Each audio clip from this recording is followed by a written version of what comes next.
For 275 grams of water starting in the form of ice, how much heat would it take to warm it from minus 40 degrees Celsius to 30 degrees Celsius?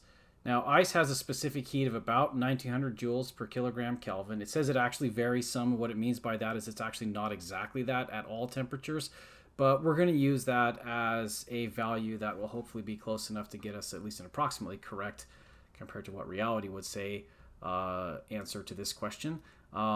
Liquid water has a specific heat of about 4,184 joules per kilogram Kelvin. And there's kind of a similar story there, that actually the exact specific heat of water varies by temperature as well. You might note that 4,184 bears a striking resemblance to the 4.184 joules per calorie that we've encountered earlier. And that's no coincidence, because the original definition of the calorie was that it was the amount of heat that it would take to raise the temperature of a gram of water by 1 degrees Celsius.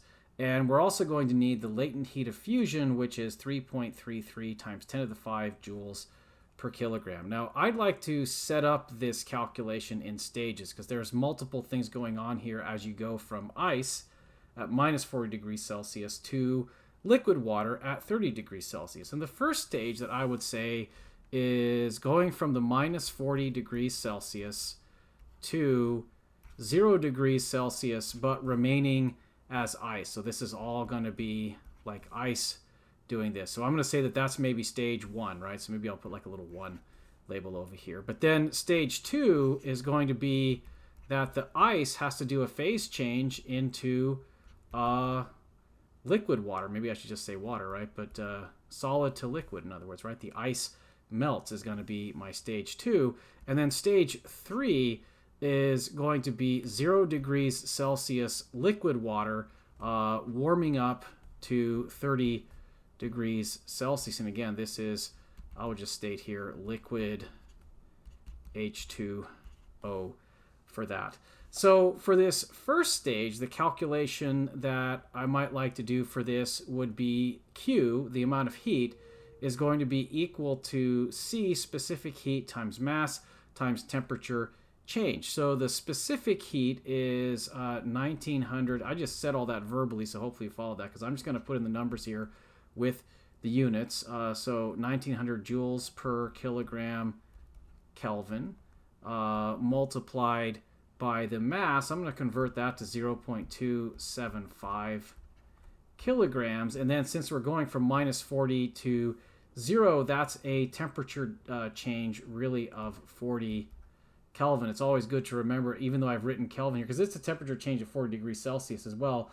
I've just changed it to Kelvin because when it comes to temperature changes, they're the same. You don't need to add or subtract 273.15 for that. So I can put that calculation into my calculator, and for that part of all of this, I get 20,900 joules.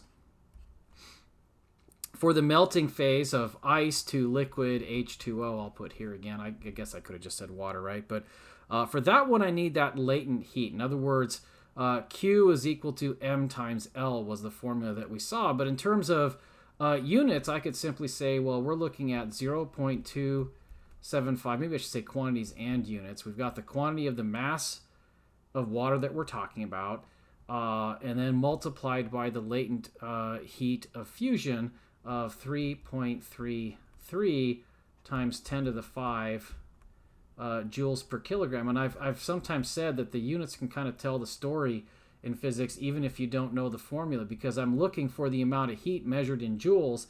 And if I take something in kilograms and multiply by something in joules per kilogram, I get joules. So that kind of, to me, is enough to validate that I'm probably doing something correct. It's not really a proof, right? But it at least validates it to some extent. So if you put those numbers into the calculator, and again, that was times 10 to the 5 there, came out a bit muddled.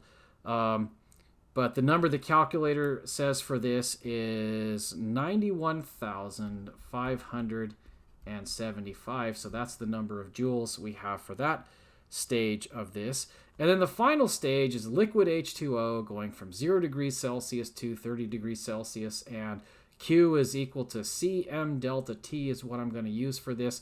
But the C is 4,184 joules per kilogram Kelvin. The mass is the 0.275 kilograms, and then we're talking about 0 to 30, so that's a 30 Kelvin temperature change for that. And of course the output's going to be in joules because kilograms cancel, Kelvin cancel, and my calculator says that this is 34,518 joules. And then if you add all three of those up, my calculator says for that, so maybe I'll just write here sum them all up, and my calculator again says 146,993 joules, which is about equal to 147 kilojoules. And maybe I could ask a question about how many sig figs do I think I need, because maybe it's that. I mean, I was told 275 grams of water, although the temperatures were given to me with less sig figs, so maybe it should be 150 kilojoules. I personally think it might be a little bit debatable as to which one is really correct there. I think in a chem class it would be the second, but I'm not as picky about that. So let's check that answer. It looks like that worked out.